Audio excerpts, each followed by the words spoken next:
Kumusta mga kabuli? Ani Idja? Maagang maaga pa nga lang itong early morning mga kabuli. Nandito na nga ako sa palengke para bumili ng ilang sangkap para sa aking lulutuing ulam ngayong araw. Medyo makulimlim na naman nga ang kalangitan dito sa Bulinaw, Pangasinan dahil sa sama ng panahon, kaya naman agad na nga rin akong pumunta dito sa palengke habang hindi pa umuulan. Bumili na nga ako nitong gata ng nyug dahil kailangan ko nga ito para sa aking lulutuin dahil hindi pa nga nagsaringit yung tanim kong nyug sa bahay. 40 pesos nga ang isang takal ng gata ng nyug dito sa amin. Bumili na rin ako ng halagang 20 pesos na kamatis at 20 pesos na siling haba. Maaga nga rin pumunta dito sa palengke itong isa nating tropa na palagi kong nakakasabayan bumibili ng hipon pamain kapag namimingwit. Dumaan na nga rin ako dito sa bilihan ng gulay dahil bibili nga rin ako ng dahon ng sili. Napakamura nga ngayon ng gulay dito sa palengke, halagang 25 pesos nga lang itong nabili kong isang repot na dahon ng sili, napakarami. Nakakamiss nga rin talaga yung ganitong klaseng daan dito sa probinsya kapag nasa malayo ka para magtrabaho. Naalala ko nga nung ako pa ay nagtatrabaho sa malayo, isa nga ito sa gusto kong makita kapag ako ay umuwi para magbakasyon. Pagkarating ko nga dito sa bahay galing sa trabaho, matagal ding hindi nakapagbakasyon, nakabuka na nga itong bulaklak ng dragon fruit. Ano kaya ang ginagawa nila, ang sabi ng pusa. Ito nga pala yung puno ng nyug na malapit sa aming bahay na hindi pa nagsaringit, at ito naman yung tanim kong sili, maraming dahon pero hindi malangto. Kinuha ko na nga rin dito sa aming kapitbahay itong pinapreser kong lubban na pang ulam dahil ito nga ang lulutuin ko ngayong araw. Binili ko nga itong isdang yelupin nung isang araw, dito lang din sa amin 40 pesos ang isa. Medyo nakatipid nga ako dito dahil binili ko nga ito sa mga naglalakad nagtitinda ng isda bahay-bahay. Mabuti na nga lang meron kaming kapitbahay na pwedeng mapag-istakan ng lubban na isda. Ang masasabi ko na lang, uray may sa tikaruban o kasta. Binabad ko na nga rin muna ito sa tubig dahil ito nga ay nagyiyelo na ni boy. Tinapan ko na nga ito, baka maisahan pa ako ng tusong pusa habang nire-ready ko nga itong mga gagamitin kong ricado. Nang preparado na nga ang mga ricado, naglagay na nga ako ng kalan dito sa uling. Kumuha nga lang ako dito ng mga kapirasong karton na inilagay ko sa ilalim para mas madaling sumindi, tapos kinuha ko na nga itong ginagamit kong lighter. Dito nga nang nakapagpadingas na ako, isinalang ko na nga itong mga ricado, sibuyas, bawang at luya, pagkatapos nilagyan ko na ng kawali. Nang mailagay ko na nga lahat ng mga kawali ay kinabada at sinalansan ko na nga yung isda ng maayos, pero bakit puro pabalagbag? Nang may salpak ko na nga ang lahat ng mga isda ay binuhusan ko na nga ito ng pagmamahal, sukang pula. Sukang pula na nga lang itong inilagay ko dahil wala nga tayong sukang Iloco, dahil wala naman tayo sa Ilocos. Nilagyan ko na nga rin ito ng asin na gawa dito sa Pangasinan dahil nandito nga tayo sa Pangasinan. Nilagyan ko na nga rin ito ng pamintang narmak o durog, pagkatapos nilagay ko na nga itong siling haba para may kunting sipa sa angahang kapag nadali mo yung sili. Tinakpan ko na nga rin muna ito para maluto muna yung isda sa paksiw. Dito nga nang kumulo na ito, nilagyan ko na nga muna ng kalahating sukat ng gata ng nyog. Kalahating gata na lang nga muna yung ilagay ko dyan para kapag naluto hindi masyadong tuyo. Gusto ko kasi yung may kunting sabaw. Isinalpak ko na nga rin dito yung dahon ng sili, pagkatapos binudburan ko na nga ito ng magic sarap, ng tawag dito sa Bulinaw ay magic samit. Nang medyo kumulo na nga rin ito at nagburok, inilagay ko na nga ulit itong gata ng nyog. Tinakpan ko na nga rin muna ito hanggang sa maluto, pagkatapos nag-relax na nga rin muna ako ng kaunti, kuyakoy. Maigi rin talagang nire-relax din natin ang ating katawan paminsan-minsan, wag puro trabaho dahil nakakarami ng uban. Dito nga nang naluto na nga rin itong niluto kong paksiw sa gata, agad ko na nga rin itong tinikman para malaman ko kung saan ako nagkurang-kurangan para maagapan.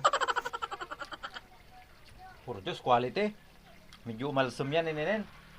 Sumamit, kinuha mo yan, inin, magic samit. Nang pulido na nga ang pagkakatemplada ko dyan ay sumandok na nga ako na ibibigay ko sa aming kapitbahay. Para nga bumalik din sa atin yung kasabihan nga, uray may sa tikaruban o kasta, ang sabi nila. Maigi rin talagang nagbibigayan tayo ng grasya na kung anong meron sa atin na wala sa kanila. Para nga sa mga susunod na araw uban na kung wala naman tayo na meron sila, ay mabigyan naman nila tayo ng grasya. Dahil tanghali na nga rin mga kabuli, sumandok na nga ako dito ng ulam dahil kakain na nga tayo. Ano pang inaantay nyo, sumandok na rin kayo ng inyong mga kanin at sabay-sabay na tayong kumain. Mga tamoy na mga kabali. O, titi ako namin sa wanin. Paksiw sa gata, nin, galunggong. Anin lamang nin priton mulmul. Pinatibsok ko sin sa euro. Karnin baka, corn beef. Kaya tayo guys. Tawid ito yun, min bulong sili na.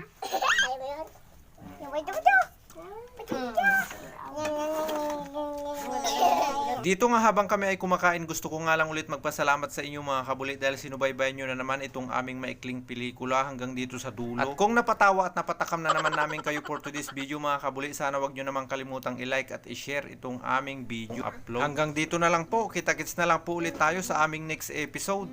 Por Diyos. Ayos, eh mo.